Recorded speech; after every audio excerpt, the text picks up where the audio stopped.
After owning the Weber SmokeFire Sear for a little bit over a month, I thought I would get back to you all and do a follow-up video. And this video is geared more towards the folks who are out there researching whether or not they want to invest the money in one of these Weber grills.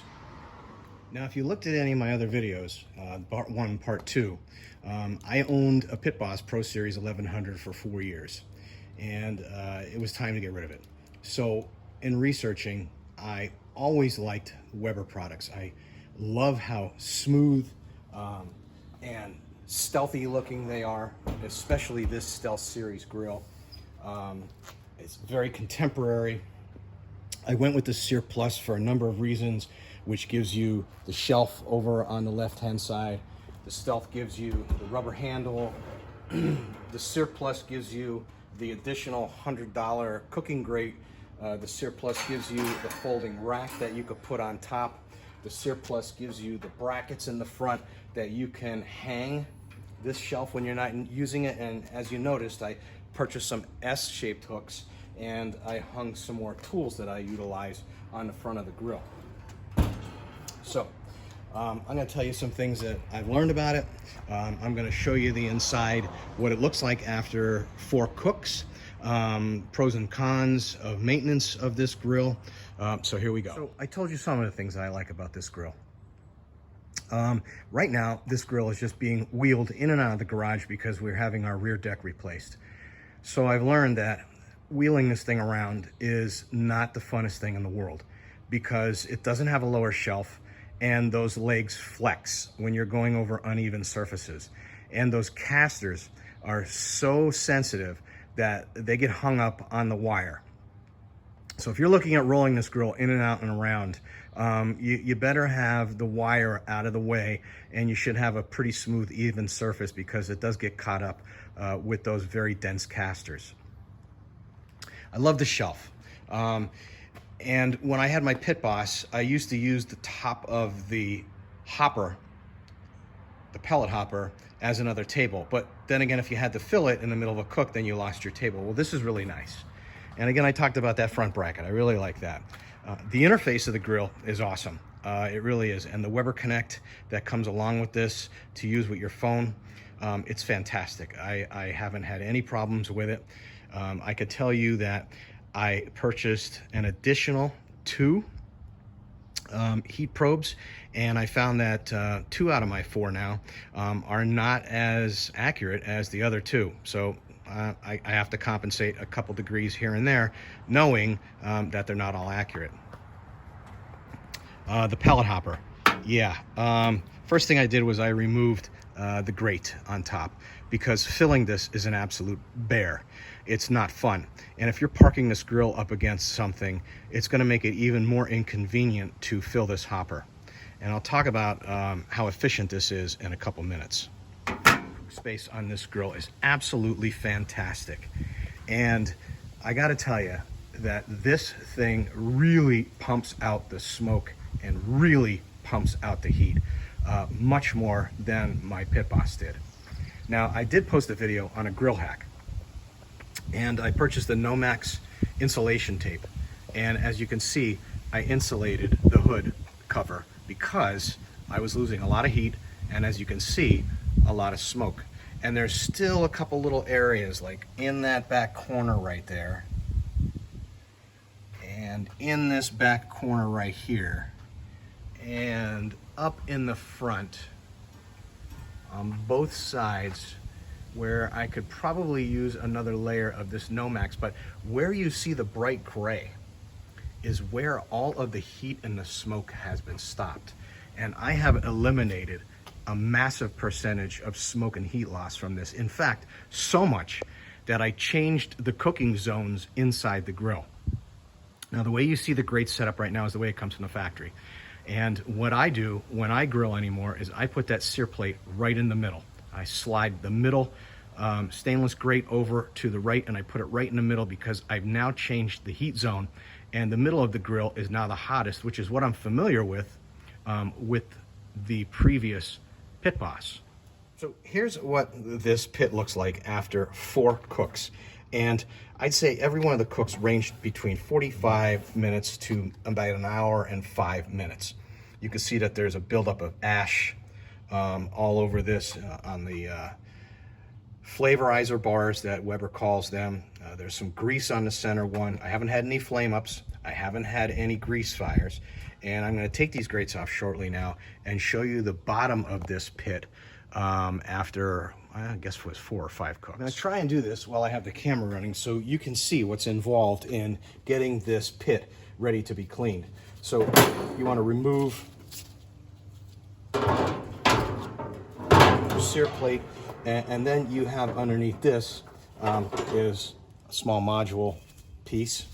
You have the Weber craftware insert that goes right below it, where you can add the pizza stone, the wok, and some other accessories that they have. I think they have a thing to do beer can chicken. And then you have the 2 stainless grates, which, by the way, there's a 3rd stainless grate hanging over on the left-hand side of the grill. Now, hopefully, you could see inside this pit. And these flavorizer bars are really covered with ash. And in order to clean this out, you really need to remove all of these. We'll do that real quickly. Underneath the main flavorizer, you have the firebox cover. So we'll take that off as well.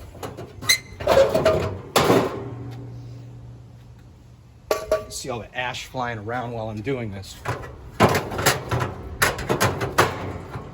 Now, let's see if I can get this camera right down in there so you can see what's going on. I mean, look at all the ash in the bottom of this pit. And one of the main complaints of the Weber is that they don't have a very good grease removal system. And I gotta agree. Now, Weber gives you 2 of these nylon scraping tools, which are nice, better than using a metal one from your workbench. But I want you to take a look at how the grease that drips down tends to pile up with the ash, especially over here on this side. And it creates like a gooey kind of sawdust. And it definitely clogs up these 2 grease ports. Look at this. I don't know if you can see this, but I'm really hung up on a chunk of grease there. And it clogs up these grease ports. Again, I haven't had any grease fires yet, but I've been diligently maintaining this. Now, why I'm disappointed that there's so much ash is if you look down in the bottom of the firebox here, you could see that it's vented. And that vent goes right down into a firebox ash pan down below the grill. Hoping that all the ash would be accumulating in there, but it doesn't because the fan blows on the fire and it blows it all over your grill. So I guess what I'm trying to tell you is this is a very labor-intensive grill to maintain.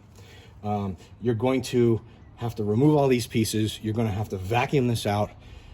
And that's kind of troubling me because in the wintertime, I would let my pit boss go almost 3 weeks to a month before I would vacuum it out. The ash would get caught on the ash guard over the firebox. The ash would be displaced on either sides of the flame guard that ran, a conical flame guard that ran left to right with a pitch, and then there were grease channels on the side of it. I never had any problems with the ash mingling with the grease in the pit boss, but here it's just making a muck. So this is a very labor-intensive grill to maintain. I'm going to do a follow-up after the winter, and I'm going to let people know what my thoughts are after owning this for about 6 months, because I'm really not going to get a feel for the difference between the 2 grills until I have this going on in the wintertime. Okay, so after about 20 minutes of cleaning it out, scraping it, and using the shop vac that I have, you could see that I eliminated about as much of the ash that I felt was necessary. we won't have any grease buildup and grease fires. But this is what I think that you can expect after about 45 minute to an hour and a half cooks using the SmokeFire Sear Plus. Okay, so we have the flavorizer bars back in place, and I have the stainless steel grill bars and the sear plate back where I utilize it, right in the middle. And now I'm going to tell you a little about what I really like about this, and what I think the advantages of owning this grill is. And well, is this worth the $1,500, $1,600, $1,400, depending on what model you get, $1,300, $1,200 model, depending on what you get? Is it worth the price of admission? Well, what does this do well? This is an incredible smoker. It pumps out massive volumes of smoke, and I think that's directly related to the modulating fan, which allows the wood pellets to smolder more in different modes and different temperatures than it did on my Pit Boss, where the fan was just constantly one speed, and the amount of smoke was directly related to how many pellets were coming down the auger and the auger speed. So this produces massive amounts of smoke. It does eat through the pellet fuel much faster than my Pit Boss did. It's a hungry hippo when it comes to the amount of pellets that this grill uses. But the volume of smoke is incredible. We were having pork loin the other night. I smoked it on here, and my wife cut into her piece and she said, "Honey, I don't think this is cooked all the way through." And I pointed out to her that the pinkness of this, after sitting on this smoker for an hour and a half, the smokering was almost totally through the pork loin that I smoked on this smoker. So this thing really pumps out the smoke. Now, those of you who are coming from a charcoal grill and you're looking to get into pellet smoking, you're going to make the transfer to this really easy. This does not flame broil like my Pit Boss does. This does not flame sear like my Pit Boss does. I haven't been able to get these flavorizer bars to throw flames up yet. So what it does do is you have to heat the surface very hot, 400 degrees plus, to get a good sear. This pit does heat up very quickly and very efficiently. You could get to 600 degrees in about 8 to 10 minutes. So it's not a flame broiler. It's not a flame searer. It grills like a charcoal briquette grill does. It smokes like a champion. And I had a smoker, all-in-one just smoker, years ago, and this even outbeat that smoker. So is this grill worth the price of admission at $1,600? I don't know yet. It's definitely different. It was fun learning the nuances of this. It's a lot of fun being challenged by the different cook zones in this one. I'm really worried about cooking in the winter months and cleaning it out, because here in Pennsylvania, the winters could get nasty. I love the light feature of this grill. I was smoking some pork shoulders at night, and this light came in incredible handy. I love the shelving of the grill. I love the looks of the grill. I'm not happy with the hopper. But if you are looking for a pellet smoker and a griller that gives you very similar results to a charcoal grill, then this is for you. And it's worth the price of admission for you. And I'll be getting back with some more cooks on this, and I'll be getting back with some more reviews on this, especially after the winter time when I've had some time to cook on this. So good luck with your pellet smoker search and your pellet grill search. But I think if you're willing to pay the price of admission for this Weber, it's well worth the money.